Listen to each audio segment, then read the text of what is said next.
A paz do Senhor Jesus, tudo bem com você?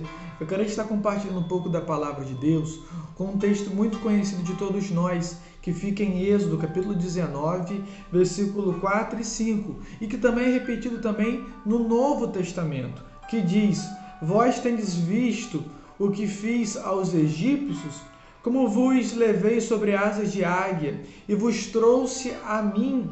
Agora, pois, se diligentemente ouvides a minha voz e guardardes o meu conserto, então sereis a minha propriedade peculiar dentre todos os povos, porque toda a terra é minha. Nós estamos diante da palavra de Deus, e a palavra de Deus é a revelação de quem o Senhor é. Não existe outro modo, não existe outro meio de conhecermos ao Senhor a não ser pela palavra de Deus.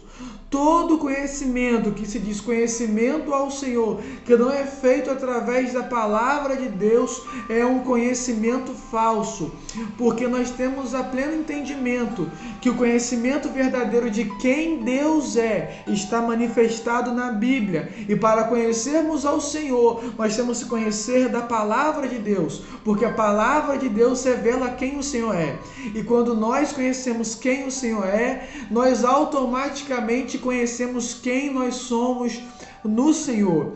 Porque antes de falar e antes de explicar um pouco desse versículo, eu quero estar ressaltando que existem pessoas, por não conhecer quem Deus é e logo não conhecer quem elas são, vivem uma crise de identidade. O que é uma crise de identidade? É quando uma pessoa não se aceita do jeito que é, não se aceita, não aceita as suas características, não sabe qual é o seu papel na sociedade, não sabe qual é a sua função. Por quê? Porque não conhece o Senhor e não conhece quem é no Senhor. Porque quando nós reconhecemos quem nós somos em Deus, nós sabemos o propósito de Deus para a nossa vida.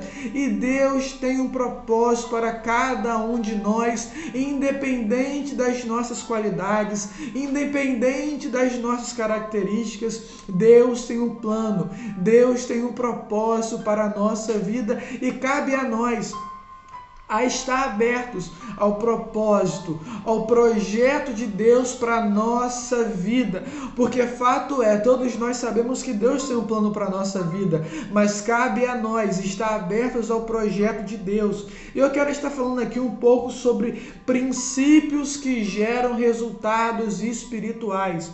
Quando nós fazemos uma análise da palavra de Deus, nós vamos chegar à compreensão e ao entendimento que a palavra de Deus é um livro que possui vários princípios que devem ser seguidos e não desprezados.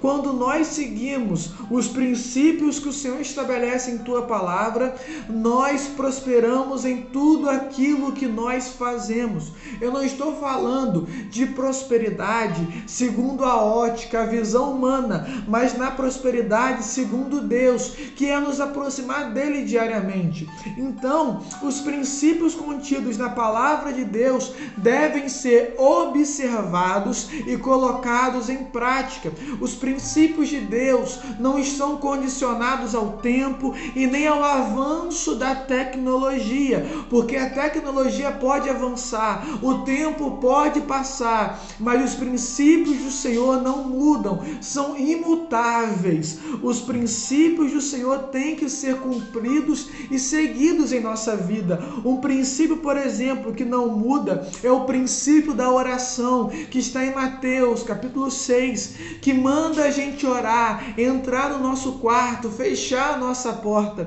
Esse princípio de relacionamento com Deus, de intimidade com Deus, é um princípio que só é alcançado e só é vivido para aqueles que entram no seu quarto, fecham a porta e se relacionam com Deus. Não existe outro meio para que nós venhamos nos relacionar com Deus a não ser esse meio, esse princípio que já está estabelecido na palavra de Deus.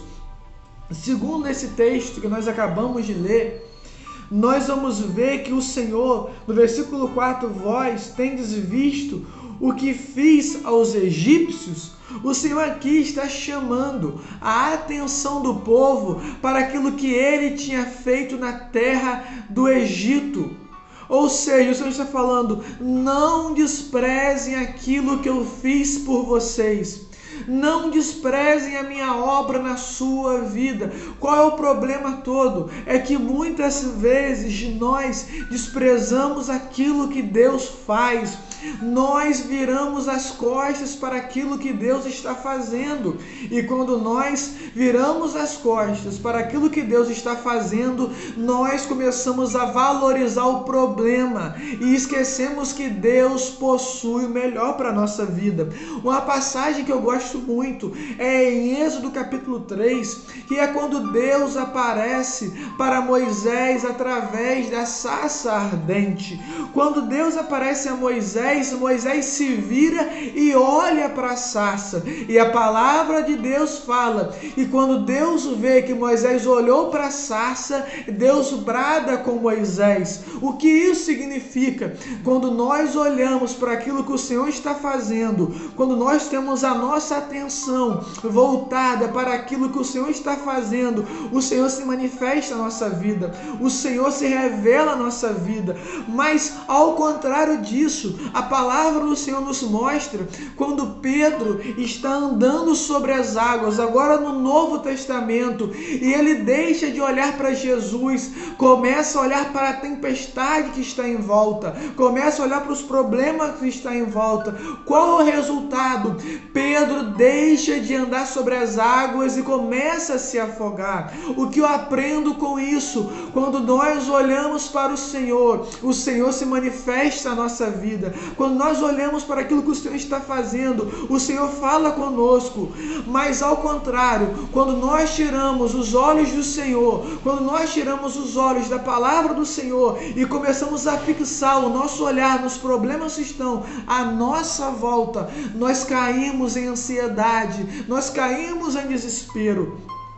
Então eu creio que o Senhor, através desse vídeo, me manda te dizer: ei, olha para aquilo que eu estou fazendo, olha para aquilo que eu estou construindo. Nós temos que ter a nossa atenção voltada para o mover do Senhor sobre a nossa vida. E o versículo continua falando: como vos levei sobre asas de águia e vos trouxe até a mim. Então nós entendemos e compreendemos pela palavra do Senhor que o movimento, que o mover do Senhor sobre a nossa vida é para nos levar até Ele. O Senhor mandou o seu Filho amado à terra para nos levar até Ele. O projeto do Senhor em Cristo é nos reconciliar com Deus, é para nos levar até a presença de Deus. O maior objetivo da encarnação de Cristo não foi para que Deus viesse a nos conceder uma casa própria, um carro bom, um emprego que nos enche o bolso. Não é isso. O maior princípio, o maior propósito da encarnação de Cristo foi para que nós chegássemos até Deus através de Cristo Jesus. A palavra do Senhor diz que não existe outro nome dado entre os homens o qual se tenha salvação a não ser Jesus Cristo. Então nós precisamos entender isso, que o maior anseio de Deus é que nós viéssemos a andar em direção a Ele. Versículo 5: agora, pois, se diligentemente ouvirdes a minha voz e guardardes o meu conserto, então sereis a minha propriedade peculiar dentre todos os povos, porque toda a terra é minha. Olha que coisa interessante, a palavra do Senhor diz que toda a terra é do Senhor. Mas mesmo sendo toda a terra do Senhor, o Senhor tem apenas um povo na terra. Por quê? Porque o nosso Deus é um Deus de exclusividade. Aleluia! O Senhor é um Deus de exclusividade. Ele quer um povo exclusivo dele. Ele quer um povo exclusivo dele que chame pelo nome dele. E nós enxergamos aqui, pela palavra do Senhor, que para eu ser povo do Senhor, propriedade do Senhor, eu tenho que praticar dois princípios. princípios. O primeiro princípio é ouvir a voz do Senhor, e o segundo é guardar o conserto de Deus. Qual que é o problema todo? É que muitas vezes nós queremos o resultado dos princípios, mas não queremos viver os princípios que o Senhor estabeleceu. Porque para ser povo de Deus, nós temos que botar em prática em nossa vida, colocar em prática 2 princípios, que é primeiro, ouvir a voz do Senhor. E segundo, guardar a palavra do Senhor, guardar o conselho do Senhor. Será que nós estamos ouvindo a voz de Deus? A palavra do Senhor diz: quem tem ouvidos, que ouça aquilo que o Espírito diz à igreja. O nosso Deus está falando, mas será que nós estamos ouvindo a voz dele? Será que o nosso coração está aberto à voz do Senhor ou à opinião dos outros ao nosso respeito? Um fato é interessante: aonde o homem fala muito, Deus fala pouco. Aonde existe muita voz humana, existe pouca voz de Deus. Mas aonde o homem se cala e decide ouvir a voz de Deus, aí, meu irmão, Deus fala muito. E nós precisamos estar com o nosso coração tendo discernimento espiritual para ouvir apenas a voz de Deus. E outro princípio que nós temos que guardar para ser propriedade de Deus é a palavra do Senhor, é guardar o conserto do Senhor.